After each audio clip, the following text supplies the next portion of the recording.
Hey guys, welcome to the fourth video in this series. In this video, as you can see, I will be discussing about an algorithm, which is the sorting algorithm using our assembly language. So for solving any assembly language program, what I follow is a three-step approach, which I call the AIC.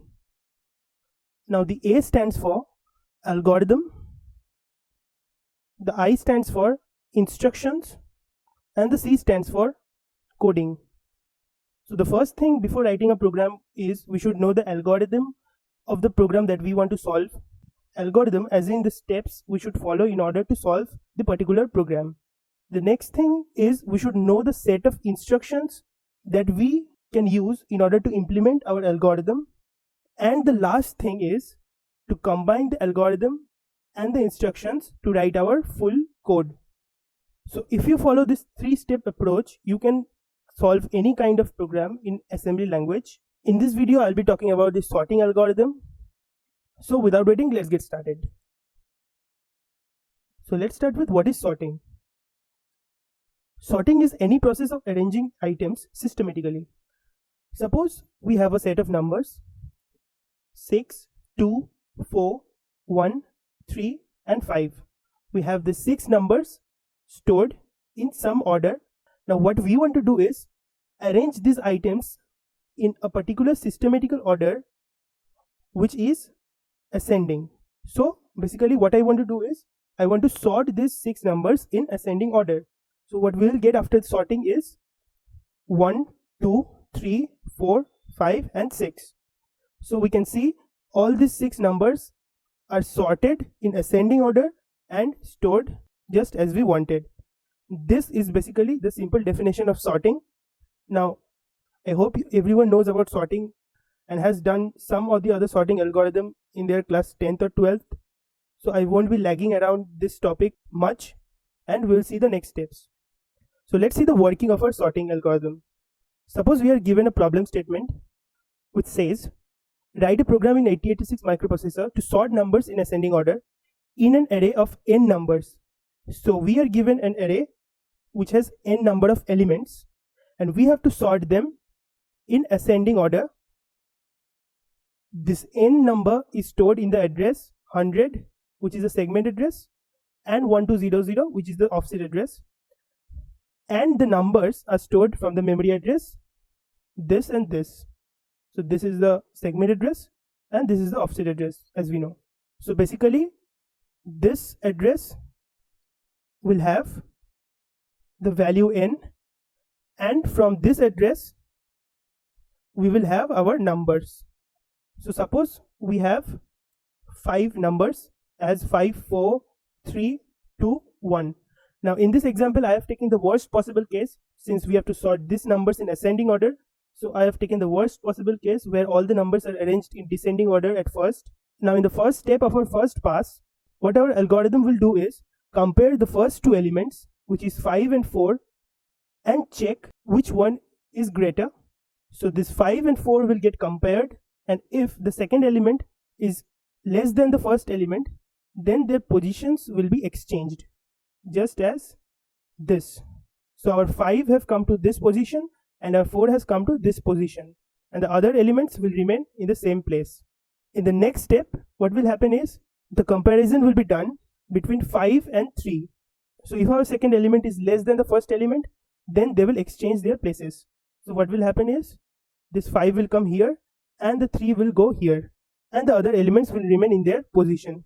Now again in this step, similarly what will happen is this 5 and this 2 will get compared, and if this element is less than this element, then their places will be exchanged. So we will get 5 here, 2 here, and the other elements will remain. And in the last step of this pass 1, what we'll have is we'll compare the 5 and 1, and if this is smaller than this number, then their places will be exchanged.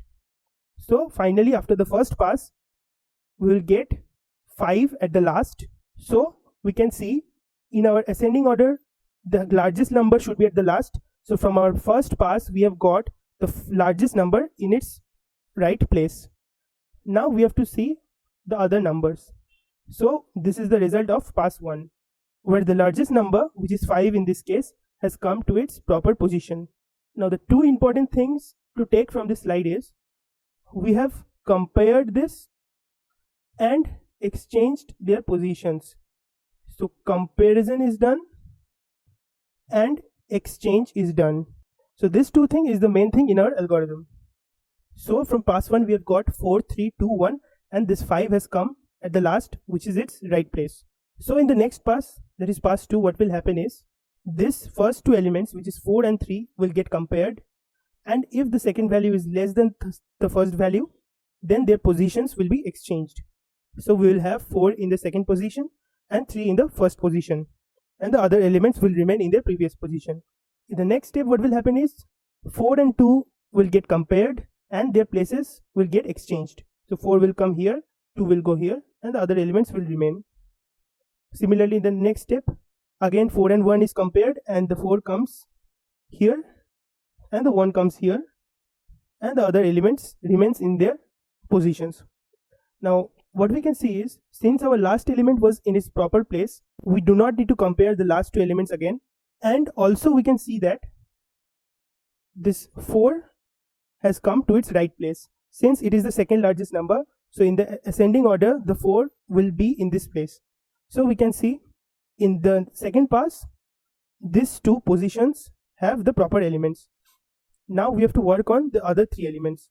So from pass 2 we have got 4 and 5, which is already sorted, and we have to sort now 1, 2 and 3. So in our pass 3, what will happen is, similarly again, the first two elements, which is 3 and 2 in this case, will get compared and their positions will be exchanged, just as this. So 3 will come here and 2 will go here, and the other elements will remain in its position. In the next step, again 3 and 1 are compared and their positions are exchanged. So 3 comes here, 1 goes here, and the 2 remains in its position. Now we can see that this 3 has come to its right place, since in ascending order, the third largest element in this array of numbers is 3 and it is stored in its right place. So from pass 2, we have got these 3 elements in their right place. Now left is only this 1 and 2. So in the next pass, which is pass 4, this 1 and 2 will get compared and their positions will get exchanged. So 2 will come here and 1 will go there. So now we can see our entire array has been sorted in ascending order. So this is our final sorted numbers in ascending order. So the main thing to point here is, in order to sort an array whose number of elements were 5, we had to run passes n-1 number of times, right? Because we have to run 4 passes in order to get the fully sorted array. And the other thing to note here is, we have exchanged and we have compared. So in order for the whole algorithm to work, what we have to do is, in each pass there are certain steps where 2 elements are compared and their values is exchanged according to some condition. In this case, if second element is less than the first element, then their positions are exchanged. And this thing is happening n-1 number of times. So now we have completed the first step in our 3-step approach, which is the algorithm part. We have understood the algorithm, and now we will see what instructions we can use in order to implement this algorithm. So the first instruction that we need is our move instruction. I have discussed about the move instruction in one of my videos. So if you have not seen, you can watch it. I'll provide the link in description. So what this move will do is, suppose we have move si, 1200h. So what this will do is store the value 1200h in our si register, just as this. Let's see another example. We have move cl, in brackets we have si. So what this means is, suppose we have a number 06h stored in this address in our memory, which is denoted by si. So what this instruction will do is store whatever value is stored in our si in the cl register. So we can see 06 is present in this location in our si. So this 06 will get stored in our cl register. We need this instruction because we have to store the number of elements in or the iterations or the operands that we are going to use in some register in order to work with them, That is why we need this move instruction. And this instruction is common for almost all the programs. So the next instruction that I'm going to talk about is the dec instruction. So what this dec means decrement. Now we all know decrement means to decrease. So suppose we have a value 06H stored in our CL register. So now what this will do is it will subtract 1H from this number, which is 06H, and the result that we have will get stored in our CL. So the CL will have the value 05H after we run this instruction. We will see the working and where we need this instruction in our program while coding in our emulator. So the next instruction that I'm going to talk about is the INC instruction, which is exactly the opposite of DEC instruction that I've discussed in the previous slide. So suppose we have INC CL. Now suppose if our CL register has the value 05H and we do INC CL, what this will do is increase the value of 05 by 1H, and the result, which is 6H, will get stored in our CL. So now the CL will have the value 06H after running this instruction. The next instruction that I'm going to talk about is the CMP instruction. Now while discussing our algorithm, we saw we were doing two things. One is the compare and second is the exchange. So the CMP instruction stands for compare, which helps us to compare between two elements. For example, we have compare AL, comma, in brackets we have SI. So what this will do is this will compare the values of AL and SI. So this AL we call it the destination and the SI we call the source. So initially how it works is the comparison will be done by subtracting the source from destination. So whatever value the source has will get subtracted from the destination, and the result won't be stored anywhere, but only the flags that we have in our microprocessor will give different values. That is, they will change according to the condition that we provide. So the main thing to notice here is the value after comparing won't get stored anywhere. It will just affect the flags in our microprocessor. The next instruction that I'm going to talk about is the JC instruction, which basically stands for jump if carry. So what this will do is, if the value of our carry flag, which is inside our microprocessor, is 1, then jump will occur. So what do we mean by jump will occur? That we will be seeing when we code in our emulator. So no need to worry. And this type of jump if carry instruction we will be using while coding for our ascending order algorithm. Now another instruction that I am going to talk about is the JNC instruction, which is opposite of the JC instruction, which basically stands for jump if not carry. So if the value of carry flag is 0, in this case it will jump. So if we apply our senses, we can understand that if this is used for our ascending order algorithm, the opposite thing will be used for our descending order algorithm. The next instruction that I'm going to talk about is the JNZ instruction, which basically stands for jump if 0. What that means is, if the value of our 0 flag is 0, then only we will jump. That is, the program will jump. So what do we mean by jump? Again, I'm telling we will see inside our program. So no need to worry about that. Just know and keep these things in mind, because these things are the most important thing that we need to understand in order to understand our entire program. So don't get confused between these three instructions.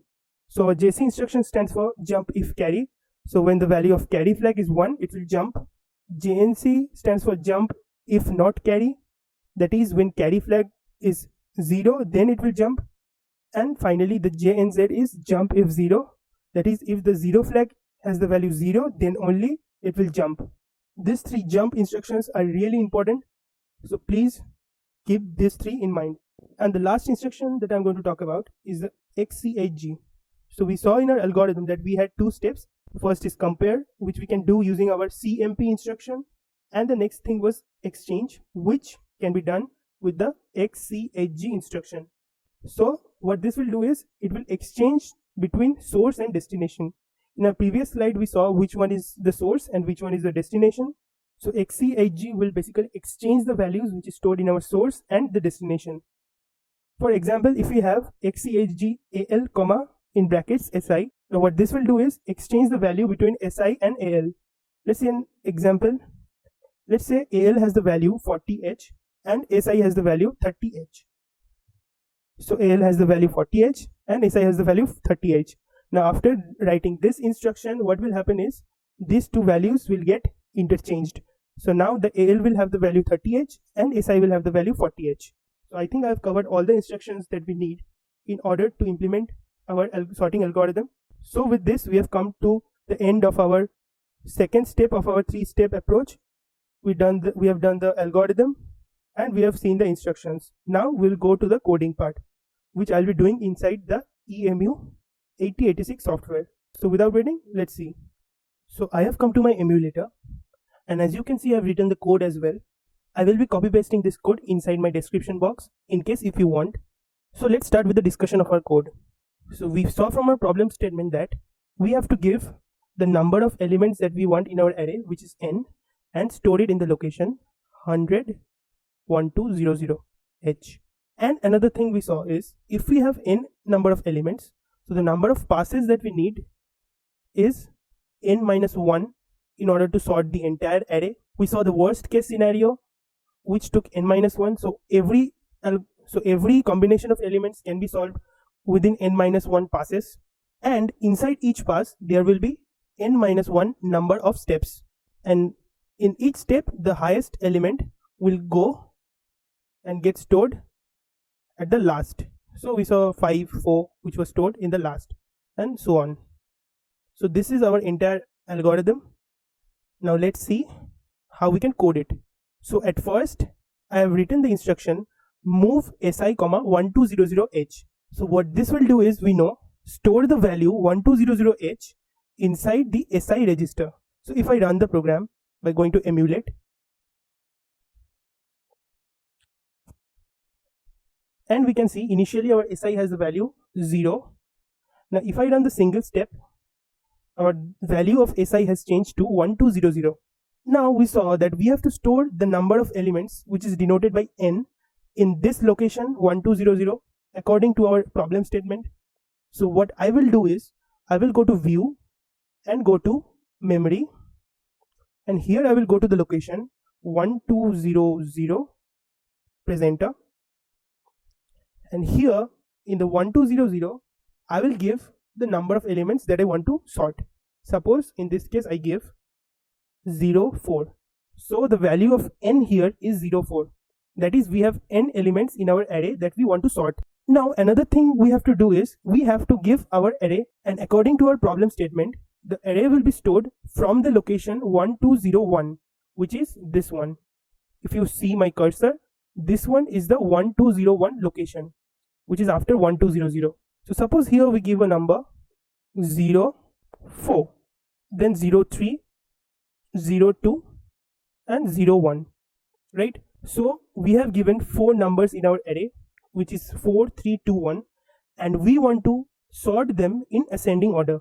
So after the sorting, what we will get is 1, 2, 3, 4 in this memory locations. So if we run our next step, which is CL, in brackets SI. Now what this instruction will do is, we know SI has the value 1200H. So this instruction will access that location in our memory, which is this one, which has the value 04, and this 04 value will get stored in our CL register, which is CL, this one. So if I run my single step, we can see the CL register has the value 04, which is basically the value of n. So initially we are storing the number of elements, which is n, inside our CL register. Keep that in mind. So our CL register has the value 04. Now what instruction we have is dec CL. So we saw what this will do is decrement the value of CL by 1 and store the value in CL itself. So after running the single step, what we will have is this CL value, which is 4 now, will get changed to 03, since we are decrementing the value by 1. Now the next step we have is the loop 3, if you see in the code. Now loop 3 is a label which we will discuss about in the later part of the code. So we can see now the instruction that we have here is move SI, 1200H. Now again, if I run the single step, we can see the SI has the value 1200. Now one thing to note here is this is happening inside this level. So under this level we have this instruction. We will see why we write this instruction again after we discuss the entire code. So the next instruction is move ch comma si in brackets. So what this will do is whatever value that is stored in our si, which has the value 1200 now here, that is this value 04, will get stored in our ch register. This is ch register. So if I run the single step, so this ch register has the value 04. Now what this ch register will have is the number of steps that we have inside each pass. So next step if we see is decrement ch. So if I run single step, the value of ch becomes 03. So we know if we have n number of elements, so the number of steps inside each pass will be n minus 1. So the ch value is given as 03, which is 4 minus 1, which is 3. Thus the cl value has the number of passes and the ch value has the number of iterations that we want to do in each pass. So if I run the next instruction, which comes under the loop 2 level, which is move al comma si. So if we see our next instruction, it is increment si. So now we have to access the elements in our array which is stored from the position 1201 to 1202, 1203, 1204.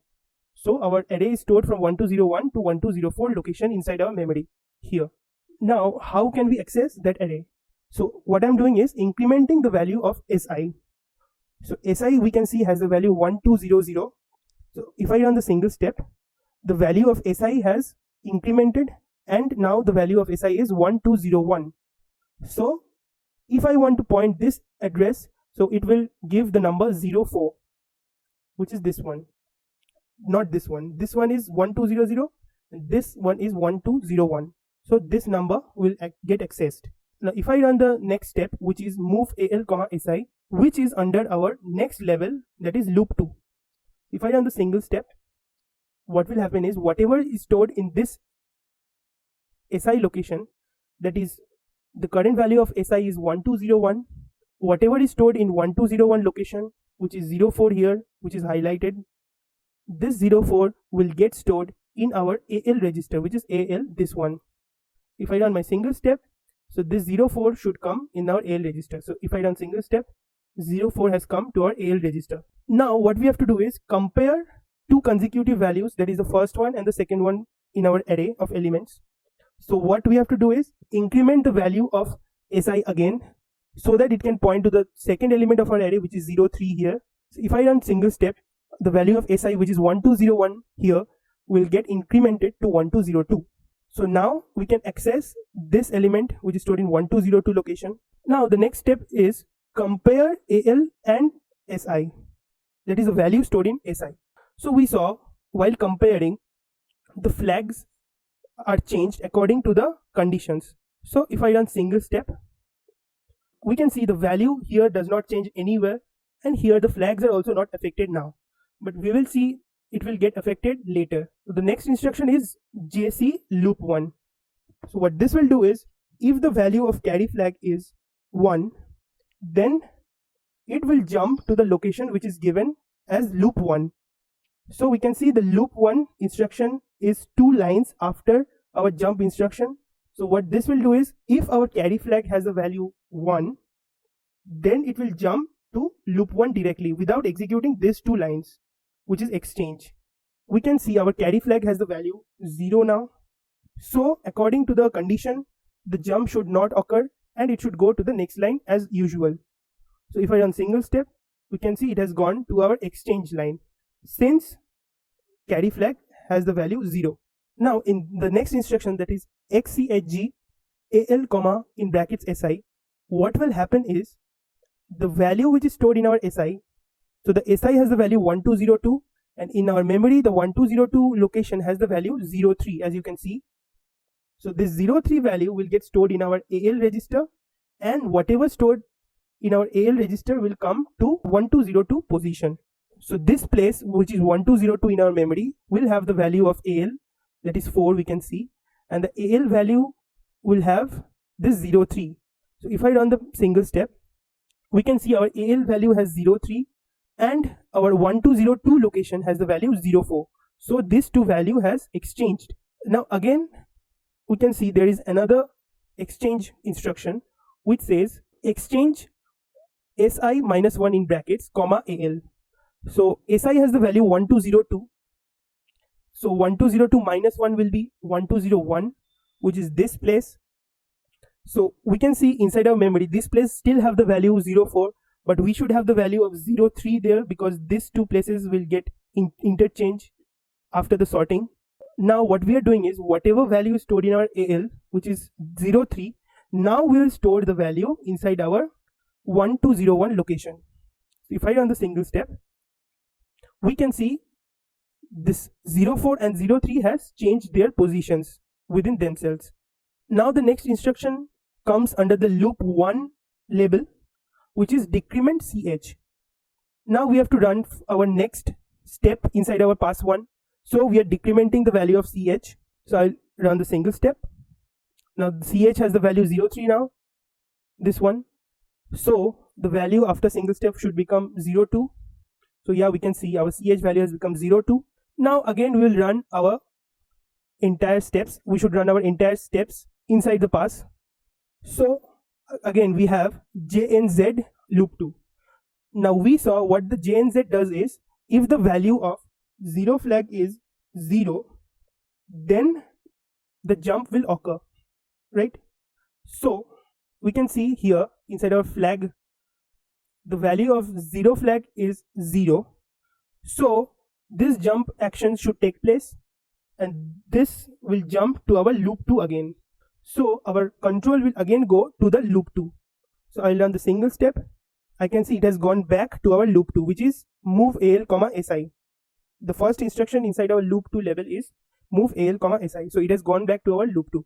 So similarly again move AL comma SI. So now the SI has the value 1202. So 1202 here has the value 04. Now this 04 will get stored in our AL register. If I run the single step, so we can see our AL register has the value 04. Then we will increment the value SI because we want to compare between the next element now. So now the value of SI is 1202. So if I do the increment instruction, it will become 1203. So 1203 has the value 02, we can see inside our memory. So again we have the compare instruction. So we will compare between AL and SI. So AL has the value 04 and SI has the value which is 1203, which has the value 02. So the comparison will happen between 04 and 02. And again I will run single step and the comparison has taken place, and after the comparison we can see it has come to the next step, which is JC loop 1. JC is jump if carry. So if the value of carry flag is 1, it will jump, but we can see the value of carry flag is not 1, so it will not jump and the next instructions will get executed. So if I run the single step, there is no jump and it comes to the exchange part. So we can see now the AL has the value 04 and the SI, which is 1203, has the value 02. So what will happen is this 04 which is stored in our AL will go and get stored in our 1203 location that is given by SI here, which is 1203. So this 04 will come in this location. If I run the single step, so we can see 04 has come here and the 02 has gone to our AL register. So the values has exchanged. Now similarly the next step is reduce the value of SI, which is 1203 by 1. Since we want to replace this number with 02, so this place is 1202. So we want to replace the value of 1202 with this number. So we are exchanging AL and the value of 1202. If I run the single step, we can see the value of 1202, which was 4 previously, has come to AL and the 1202 has got the value 02. Again it has gone to decrement CH. So the value of CH that we have will decrease if I run single step. So the value of CH has decreased because we have completed our next step and we will go for the third step inside our pass 1. Remember, this is happening inside our pass 1.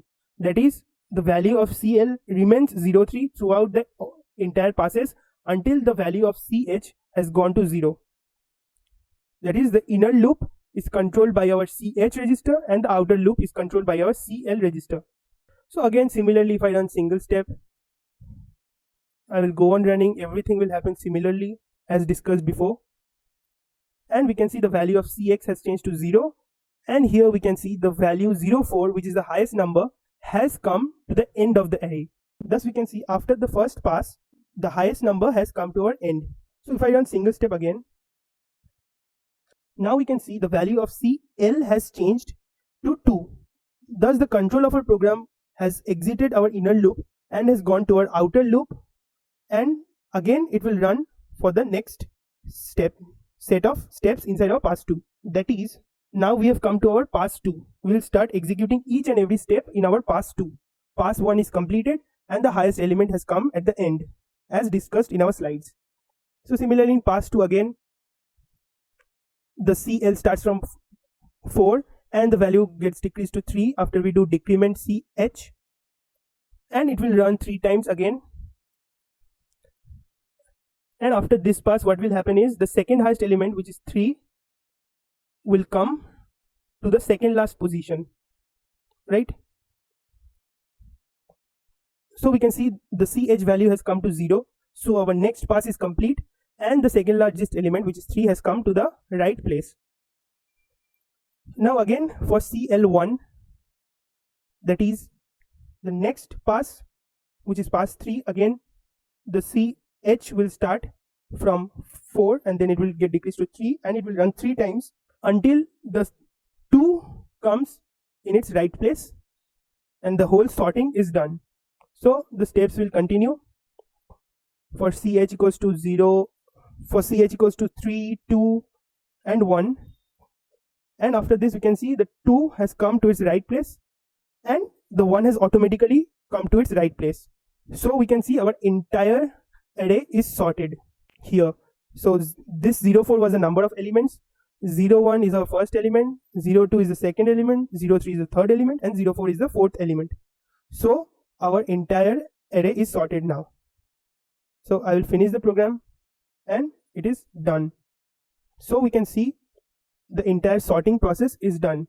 Now if you have time, you can implement the whole algorithm using a different set of array which will have numbers in different orders in order to see how this jump instruction is working. So in the slide that I will show you next, I will give you 2 tasks so that everything becomes really clear to you. So if you have time, please consider performing those 2 tasks in order to understand everything very clearly.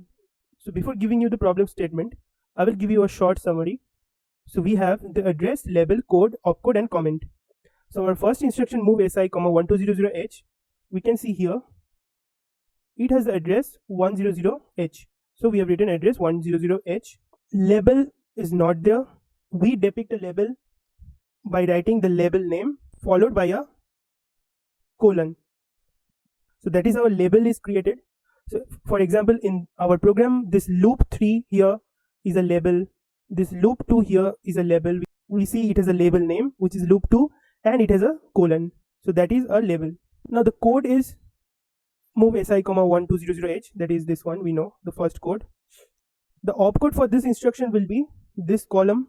I have discussed about how to see the opcode address in detail in my last video, so you can refer it. So this is BE0012. This is my opcode.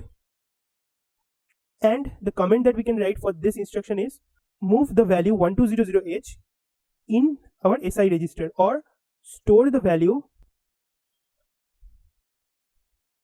of 1200H in SI.